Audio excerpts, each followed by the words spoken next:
Tu as eu un bac commerce européen et en plus avec mention bien. Ouais, c'est ça. En fait, à la base, je voulais faire des études dans la banque, donc je voulais être banquière. Et du coup, après, j'ai suivi ça en fait avec un bac, avec un BTS NRT. Et t'as quitté l'école pour la télévision. C'est ça. En fait, j'étais en BTS au moment où j'ai rencontré donc Julien, et après, je suis partie dans les Marseillais. Et ça, je crois que tes parents, ils étaient pas très contents. Hein. Pas du tout. Non, non, c'est parce que j'étais dans une école privée sur Aix, donc une très très bonne école, et du coup, bah, ils ont eu un peu mauvaise que je quitte ça pour la télé. Et qu'est-ce qui a fait que t'as voulu tout quitter pour la télévision? C'est parce que j'étais très très attachée à Julien, et du coup, je suis partie en fait pour lui, et après, je sais pas en fait si c'est grâce à lui ou à cause de lui que je suis là, du coup, mais voilà. Donc t'es rentré dans les Marseillais grâce à Julien, c'est ça? C'est ça, en fait, on était ensemble depuis un petit moment sur Marseille. Ouais. Et en fait, il m'a fait comprendre que si je venais pas le rejoindre en Afrique, ben, on devait se séparer. En gros, il m'a dit, voilà, faut que tu viennes dans mon monde pour comprendre. Donc, moi qui connaissais pas du tout la télé, ben, je suis allée dans son monde. Et voilà comment tout a commencé. Et alors toi, ça a dû te changer complètement ta vie. Tu voulais participer à un programme comme les Marseillais? Non, non, parce qu'en fait, on m'avait déjà contacté pour plusieurs émissions.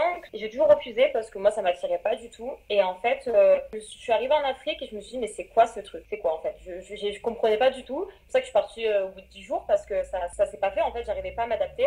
Et maintenant, bon, je m'y fais, mais ouais, c'était très très dur au début. Ah donc t'aurais pu participer à Secret Story, t'aurais pu participer aux Anges avant les Marseillais. Oui, on m'avait contacté, ouais. Et t'avais passé des castings pour Secret, par exemple? Bon, juste par Facebook, il m'avait contacté et j'avais même pas répondu parce que j'étais même pas intéressée, mais vraiment pas du tout. Donc ça t'intéressait pas du tout la télé-réalité au départ? Non, non, non, moi au début, quand Julien m'en a parlé, c'était hors de question pour moi. Et en fait, ben, il m'a fait comprendre que s'il partait sans moi, ben, il allait me tromper et que c'est sûr qu'on allait se séparer. Donc moi, ben, je me suis dit, ben non, je veux pas le perdre et je pars avec lui.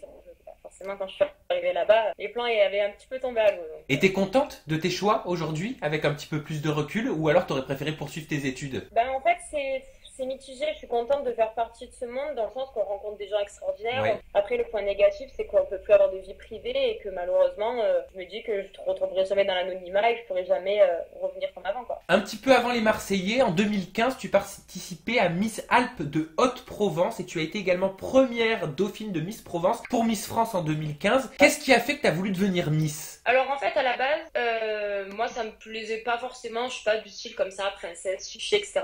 Mais en fait, ma mère, ça a toujours été son rêve, en fait, de voir une de ses filles faire ça. Donc du coup, j'ai dit, bon, j'ai rien à perdre, je fais ça pour faire plaisir à ma mère, pour qu'elle soit fière, et ben voilà, je suis allée jusque là. Bon après, ça m'a plu, hein, mais c'était pas pour moi à la base. Et apparemment, tu n'as pas prévenu le comité de ta participation aux Marseillais. Bah en fait, vu que j'avais pas de contrat en fait avec eux, et c'était un an après, parce que moi je suis rentrée en janvier 2016, donc je me suis dit, ça posera pas de problème, pas de souci, j'étais pas rémunérée par eux, j'avais pas de contrat, donc je pensais pas que ça allait leur poser un souci. Je leur avais dit par contre que je me représenterais pas du coup l'année prochaine. Ouais. Et on m'a dit, je l'ai pas vu nulle part, on m'avait dit apparemment c'est faux du coup parce qu'on m'a démenti ça, qu'on m'avait destitué de mon titre. Donc moi, plusieurs personnes sont venues me dire ça. Apparemment, le comité dit que c'est faux, donc je sais pas le vrai du faux. Mais en tout cas, voilà. Oui, le comité dit qu'ils ne t'ont pas destitué, mais toi, c'est ce que tu avais entendu, c'est ça à l'époque? Plusieurs personnes sont venues me dire, il y a un article dans le journal comme quoi le comité d'être destitué de ton titre. Moi, ça m'a paru bizarre parce que je m'entendais bien avec tout le comité, donc je me suis dit, je pense qu'ils m'en auraient parlé avant. Et apparemment, maintenant, le comité dément, donc je sais pas qui a tort, qui a raison. S'ils disent que c'est faux, c'est que c'est sûrement faux.